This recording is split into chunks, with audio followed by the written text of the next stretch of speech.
Flight Day 9 of the flight of Space Shuttle Discovery was a day that saw most of the activity take place inside the newest pressurized module of the International Space Station, the Permanent Multi-Purpose Module, which was installed on the underside of the Unity node earlier this week. The module, that's approximately the size of the European Columbus Laboratory, came with more than 3 tons of materials packed inside that has to be unpacked.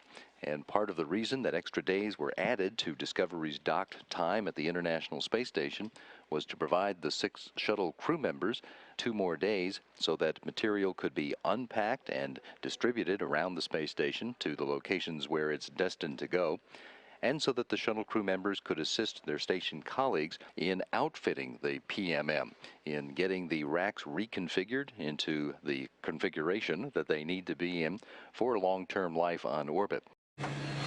Ooh, B. Alvin Drew, coming out of the newest and, as we know right now, final U.S. module to be attached to the International Space Station. What's going on down in there today, Al? We're installing brackets. Brackets? Brackets.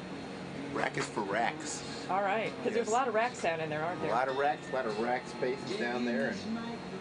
And so this is a nice big new closet, kind of storage area. Yep. All right, and we're going to move things from the station in here and take some stuff back. And I'll just take you in and show you. Nice music playing. This is a nice big space. And back in the corner, there he is, Steve Bowen, working hard on a bracket. He's going to have to say a few words to us. Do it.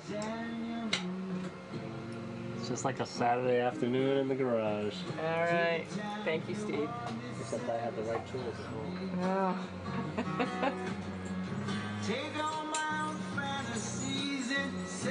The lovely Katie Coleman entering the PMM. With tools. Ooh, maybe it's the right tools. Well, we're trying. In the Melfi to Glacier transfer of samples. It's cold. Very cold. And it's got some ice packs. We're going to put these in this little bag here. And then we're going to collect some samples and move them out of Melfi, the big freezer on the space station, and over to the little freezer that we just moved onto the space shuttle to bring home. Okay, back at Melfi. Here's one of the cool things at Melfi. Very refreshing. A little frost. Like a cool mountain stream. We're back in the PMM. Yes. There's action going on in here. There's so much action. Look, every corner you go to, there's somebody working on a rack. This is Al again. Al. I'm not doing anything. He's not doing anything. I just finished that bracket over there. Okay. Yeah. Move along. Steve. Look, he's still in that same corner where we left him the last time. It's a beautiful thing. He finds ways to occupy himself. Not doing anything. All right. Don't tell anyone. Misha. Unbelievable. Misha. Minutes and minutes and I've almost got 1 out of 6. And then These. Okay. All right, we're in the lab again. And one of the questions we're getting a lot is, where is Robonaut? Well, Robonaut is in here. This is his packing box. We've moved it from the PMM, which was the new module that we brought up, where he was for, it was stowed for, oh, I don't know, at least 4 months back at Kennedy Space Center while waiting for launch. So I'm sure that Robonaut is anxious to get out of this box. Either today or tomorrow or the next day. One of these days, Robonaut will be set free. For Commander Lindsay, what do you do for fun in microgravity, and do you have any special tricks you like to do? Yeah, we call those stupid astronaut tricks, and I have several that I'm not very good at, but and I have the bruises to show for it, but Flight Day 9 also saw several of the crew members take time for an educational event with students at NASA's Marshall Space Flight Center in Huntsville, Alabama. And late in the crew's morning, all 12 crew members, shuttle and station crew members alike, gathered together for a joint news conference to respond to questions about the progress of their flight and the future of human space exploration posed by reporters all around the United States as well as those in Italy.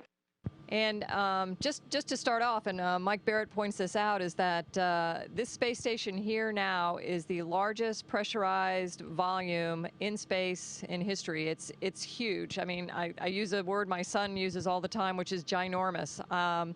We have 12 people up here now, and honestly, if we spread ourselves out, you could spread across this vehicle and not see another person. It's that big. I think volume-wise, equivalent to the interior of a 747 or a little bit bigger, and it's just really, really impressive to know that as a volume and a total volume workspace, we can use every single one of the walls and every single one of these modules in a way that we just can't do on the ground. And so it makes for a really wonderful resource for science and living and just being up here floating around. It's great.